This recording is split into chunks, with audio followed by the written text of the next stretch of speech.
पन्नगे च सुरेंद्रे च कौशिके पाद संस्पृशि निर्विशेष मनस्काय श्री वीरस्वामिने नमः। अरहत वाङ्मय में कहा गया है, नालम ते तव ताना एवा शरणा एवा तुमं पितेशिम नालम ताना एवा शरणा एवा। आज हमारा सिद्धपुर में आना हुआ है। सिद्धपुर नाम है वो थोड़ा जैनिज्म से जुड़ा हुआ है। जैन लोग तो कितनी बार नमो सिद्धानम का पाठ करते होंगे कि सिद्धों को नमस्कार। हमारे मुनि जी भी हैं जिन्हें हम सिद्ध कुमार कहा करते हैं। तो सिद्ध कुमार व्यक्ति का नाम भी हो सकता है। सिद्धपुर ये गांव के नाम में भी सिद्ध आ गया है। और हम वैसे पहले पूछते कि कहाँ जा रहे हो, तो वो हम यूँ पूछते सिद्ध जा रहे हो, ऐसा प्रश्न करते कि सिद्ध जाओ यानी कहाँ जा रहे हो। तो हमें सिद्ध जाओ को हम अच्छा मानते, ये बोलना अच्छा मानते। किसी को कट्ठे जाओ नहीं बोल के सिद्ध जाओ ऐसा बोलना चाहिए। तो ये सिद्ध शब्द जैन आगम में आया हुआ है। और सिद्ध आत्माएं जो परम आत्माएं हैं, मोक्ष में पहुंची हुई आत्माएं हैं, 8 कर्मों से मुक्त आत्माएं हैं। जीवों के 2 भाग बताए गए हैं, एक सिद्ध दूसरे संसारी। अनंत जीव ऐसे हैं जो सिद्ध बन चुके हैं, मोक्ष को प्राप्त हो चुके हैं। और उनसे भी ज़्यादा जीव संसारी हैं जो संसार में जन्म मरण की परंपरा में चल रहे हैं। जन्म लेना मरना, फिर जन्म लेना मरना, वे संसारी जीव होते हैं। हम लोग संसारी जीव हैं, यानी जो अभी तक मोक्ष को प्राप्त नहीं हुए हैं, वे संसारी जीव हैं। और यूँ हमारे में भी आप लोग गृहस्थ हैं और हम साधु हैं, तो गृहस्थ उस रूप में संसारी जीव हैं, हम एक साधु के रूप में संसारी जीव हैं। क्योंकि साधु एक दृष्टि से संसार से अपुट, संसार से दूर, संसार को पीठ फेर देने वाले होते हैं। उनकी दृष्टि मोक्ष की ओर। उज्जुदंशिणु ऋजुदर्शी, यानी साधु तो मोक्ष में अपना ध्यान लगाए रखें। सिद्ध जीव होते हैं, वे सिद्धत्व को प्राप्त हुए हैं। उससे पहले उन्होंने कितनी साधना की होगी। भगवान महावीर भी सिद्ध बने हैं, परंतु उससे पूर्व कितने जन्मों में उन्होंने तप तपा है, धर्म की आराधना की है, तपस्या की है, और ध्यान क्या और क्या कितनी साधना की है, समता की आराधना की है। फिर कहीं जाकर वे सिद्ध बने हैं। हमारे जीवन का लक्ष्य यह रहना चाहिए कि हम सिद्धत्व की ओर आगे बढ़ें। नवकार मंत्र जैसा नवकार 5 पदों को नमस्कार किया गया है, 5 प्रकार की आत्माओं को नमस्कार किया गया है। उनमें एक है नमो सिद्धानम, सिद्धों को नमस्कार।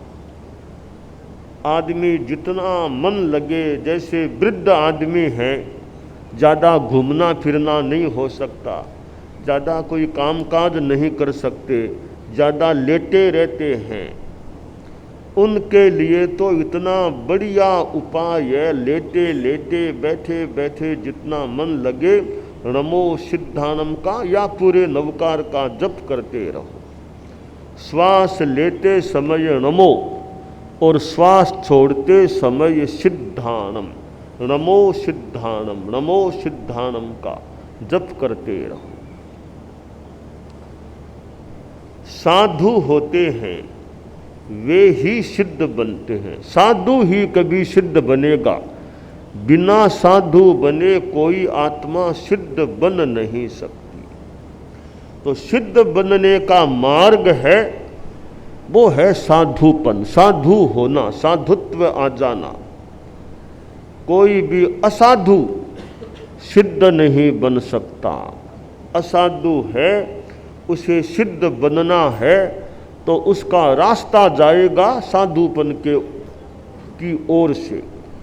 अर्थात असाधु आत्मा को पहले साधु आत्मा बनना पड़ेगा और साधु बनकर फिर वह सिद्ध बन सकेगा। तो साधु और सिद्ध में संबंध है, साधुत्व मार्ग है और सिद्धत्व मंजिल है। ये मार्ग और मंजिल का अपना संबंध है।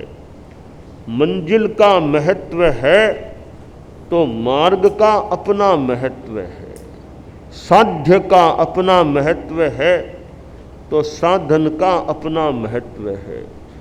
ऊपरी मकान में फर्स्ट फ्लोर है, उसका अपना महत्व है तो सीढ़ियों का भी अपना महत्व है।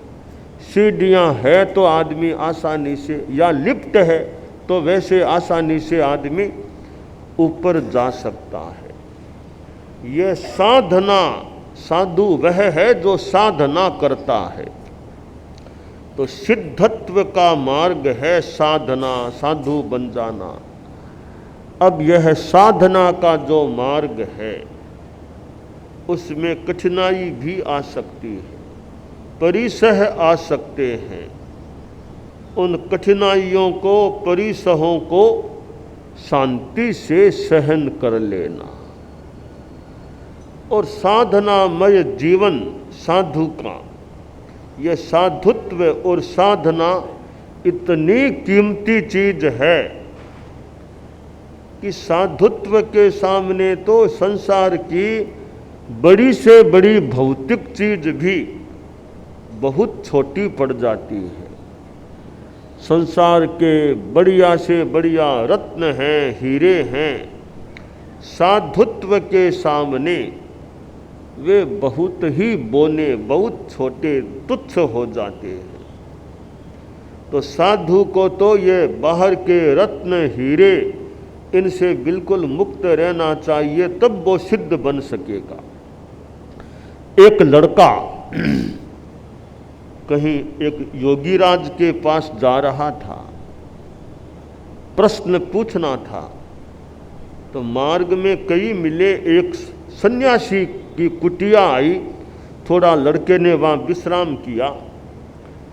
तो सन्यासी ने पूछा कहाँ जा रहे हो? लड़का बोला यहाँ आगे योगीराज का आश्रम है, वहाँ जा रहा हूँ दर्शन करने के लिए और मूलतः प्रश्न पूछने के लिए।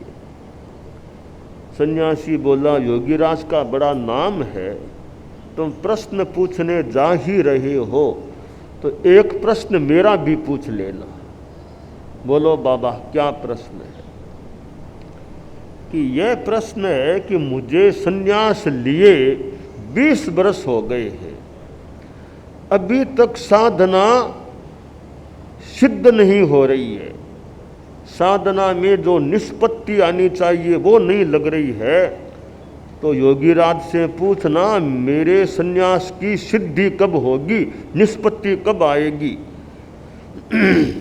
ठीक है, मौका होगा तो पूछ लूँगा। फिर वो योगीराज के पास गया, जो भी काम करना, प्रश्न पूछना किया, वापिस आया तो फिर वह सन्यासी से मिला। तो सन्यासी ने पूछा बेटा मेरे प्रश्न का जवाब। तो हाँ महाराज लेकर आया हूँ। बताओ कि थोड़ा आपके भक्त लोग चले जाएंगे ना, बाद में एकांत में मैं आपको बताऊंगा। तो सन्यासी ने थोड़ी देर में भक्तों को विदाई दे दी। अब एक तो सन्यासी रहा उस कुटिया के प्रांगण में, एक वो लड़का रहा। बाबा बोला अब एकांत है, अब बता क्या उत्तर दिया योगी राज ने।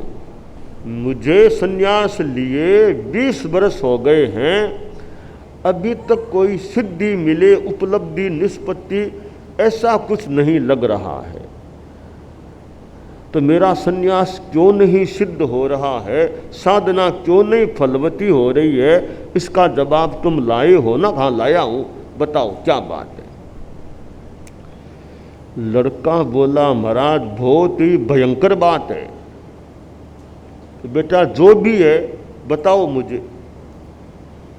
का योगी राज ने मुझे कहा, थोड़ा कड़ाई से कहा, उलाना के रूप में कहा कि सन्यासी को बोल देना कि तुम्हारा सन्यास का जो ये साधना का क्रम है वो सिद्ध होगा कैसे, 100 साल कर लो तो भी नहीं होगा, एक बात को ठीक नहीं करोगे तो मैंने पूछा महाराज बताओ कौन सी बात उनको बताऊं जो ठीक करनी चाहिए। योगी राज ने मुझे कान में कहा एकांत में, उस सन्यासी के पास एक हीरा है, हीरा, कीमती हीरा। जब तक उस हीरे को नहीं छोड़ेगा, परिग्रह को नहीं छोड़ेगा, सन्यास सिद्ध नहीं होगा। योगीराज ने आपको उलाना दिया कि तू सन्यासी होकर के हीरे की आसक्ति में हो, पूछ रहे हो कि साधना सिद्ध क्यों नहीं हो रही है। पहले हीरे को छोड़ो, फिर देखो साधना का क्या परिणाम आता है। बेचारा सन्यासी थोड़ा सहम गया कि बात बिल्कुल सही बताई है योगीराज ने। सन्यासी बोला बेटा योगीराज की 100% सही बात है। कई वर्षों से एक हीरा मेरे पास है। कोई भक्त आया था तो मैंने कुछ उसको मंत्र पाठ दिया और खूब कमाई हो गई। तो उसने कहा बाप जी आपके आशीर्वाद से जो भी बोलूं कमाई हुई है, एक हीरा तो आपके चरणों में भेंट करता हूँ। मेरा भी मन हो गया, मैंने भी हीरा ले लिया और अंदर रख लिया। तो वो हीरा मेरे पास है। लड़का बोला कि योगीराज का तो स्पष्ट कथन है, जब तक हीरे को नहीं छोड़ेगा वह सन्यासी, साधना की सिद्धि नहीं होगी।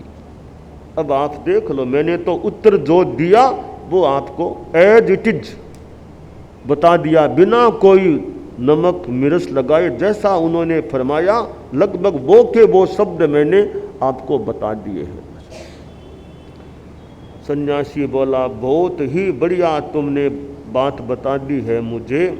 जो मेरी कमजोरी थी ठीक वहाँ अंगुली रख दी गई है। योगीराज ने बिल्कुल सही पॉइंट पर मेरा ध्यान आकृष्ट कर दिया है। अब मुझे हीरे को तो छोड़ना ही है। बोला बाप जी मैं तो जा रहा हूँ, आपको बता दिया। अरे जा कहाँ रहो, अभी तुम रुको, ये हीरा भी साथ में ही ले जाओ। सन्यासी अंदर गया। छोटी सी और कुटिया थी, अंदर अलमारी थी। अलमारी को खोला और वो हीरे की डिबिया निकाली। उस बच्चे को धीरे से दिखा दिया यह हीरा है। डिबिया को बंद किया, यह डिबिया हीरे सहित तुम ले जाओ।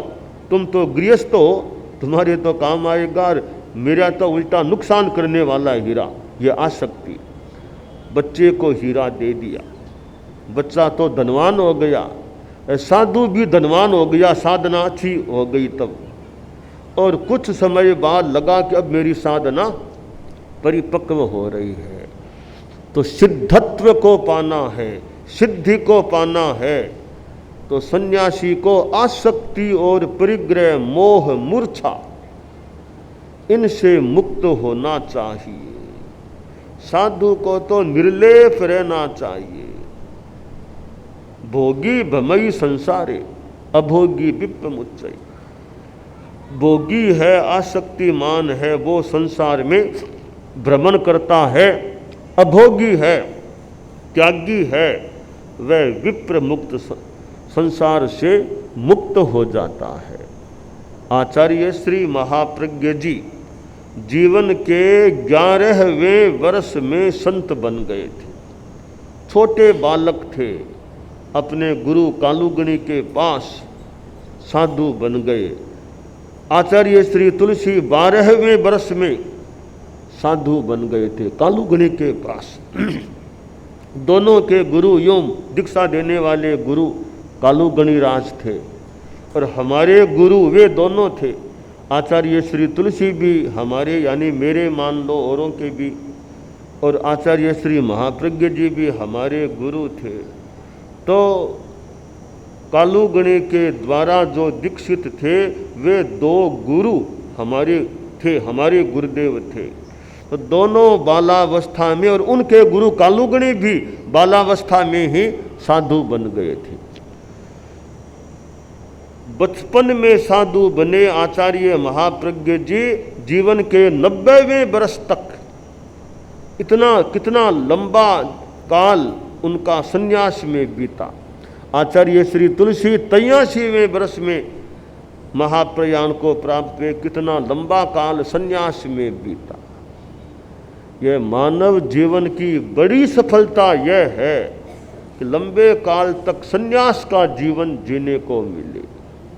गृहवास का जीवन तो ठीक है, सन्यास का जीवन जीने का मौका मिले तो मानो कि सिद्धि के मार्ग में आदमी, साधुत्व आ गया तो सिद्धि के मार्ग में आ गया, साधना मार्ग में आ गया। साधना है तो सिद्धि है। साध्य, साधना और सिद्धि कि साध्य तय हो गया, अब उसका साधना करे तो साधना की सिद्धि हो जाती है, और सिद्धि हुई कि साध्य मिल गया। सिद्धि साध्य वैसे एक या एक मेक से हो जाते हैं। तो आज सिद्धपुर में आना हुआ।